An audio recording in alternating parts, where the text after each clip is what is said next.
अध्याय 7वां श्रोताओं द्वारा पालन किए जाने वाले नियम। सूत जी बोले, शौनक, शिवपुराण सुनने का व्रत लेने वाले पुरुषों के लिए जो नियम है उन्हें भक्ति पूर्वक सुनो। शिवपुराण की पुण्यमयी कथा नियम पूर्वक सुनने से बिना किसी विघ्न बाधा के उत्तम फल की प्राप्ति होती है।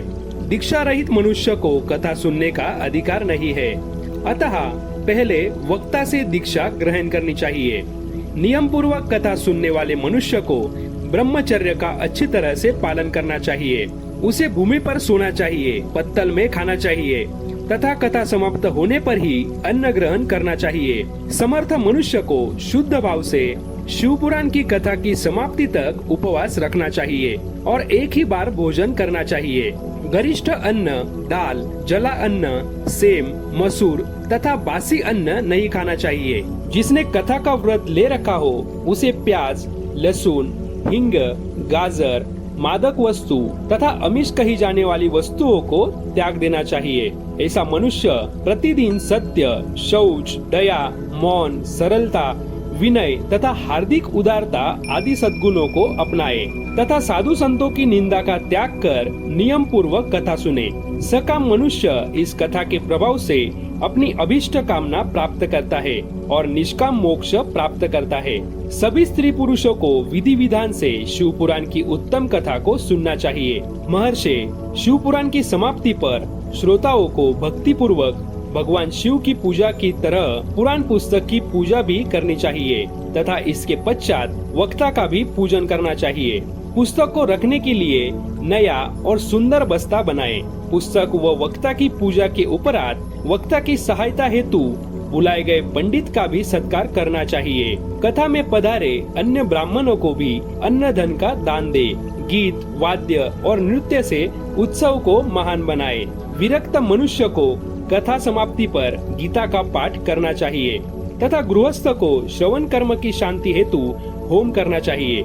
रुद्र संहिता के श्लोकों द्वारा अथवा गायत्री मंत्रों के द्वारा होम करना चाहिए।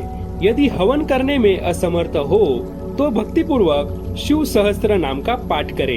कथा श्रवण संबंधी व्रत की पूर्णता के लिए शहद से बनी खीर का भोजन 11 ब्राह्मणों को कराकर उन्हें दक्षिणा दे। समृद्ध मनुष्य 3 तोले सोने का एक सुंदर सिंहासन बनाए और उसके ऊपर लिखी अथवा लिखाई हुई शिवपुराण की लिखी पोथी विधि पूर्वक स्थापित करे तथा पूजा करके दक्षिणा चढ़ाए। फिर आचार्य का वस्त्र, आभूषण एवं गंध से पूजन करके दक्षिणा सहित वह पुस्तक उन्हें भेंट कर दे। शौनक, इस पुराण के दान के प्रभाव से भगवान शिव का अनुग्रह पाकर मनुष्य भव बंधन से मुक्त हो जाता है। शिव पुराण को विधि पूर्वक संपन्न करने पर यह संपूर्ण फल देता है तथा भोग और मोक्ष प्रदान करता है। मुने, शिव पुराण का सारा महात्म्य जो संपूर्ण फल देने वाला है मैंने तुम्हें सुना दिया है। अब आप और क्या सुनना चाहते हो? श्रीमान शिव पुराण सभी पुराणों के माथे का तिलक है। जो मनुष्य सदा भगवान शिव का ध्यान करते हैं, जिनकी वाणी शिव के गुणों की स्तुति करती है और जिनके दोनों कान उनकी कथा सुनते हैं, उनका जीवन सफल हो जाता है। वे संसार सागर से पार हो जाते हैं। ऐसे लोग यह लोक और परलोक में सदा सुखी रहते हैं। भगवान शिव के सच्चिदानंदमय स्वरूप का स्पर्श पाकर ही समस्त प्रकार के कष्टों का निवारण हो जाता है। उनकी महिमा जगत के बाहर और भीतर दोनों जगह विद्यमान है। उन अनंत आनंद रूप परम शिव की मैं शरण लेता हूँ।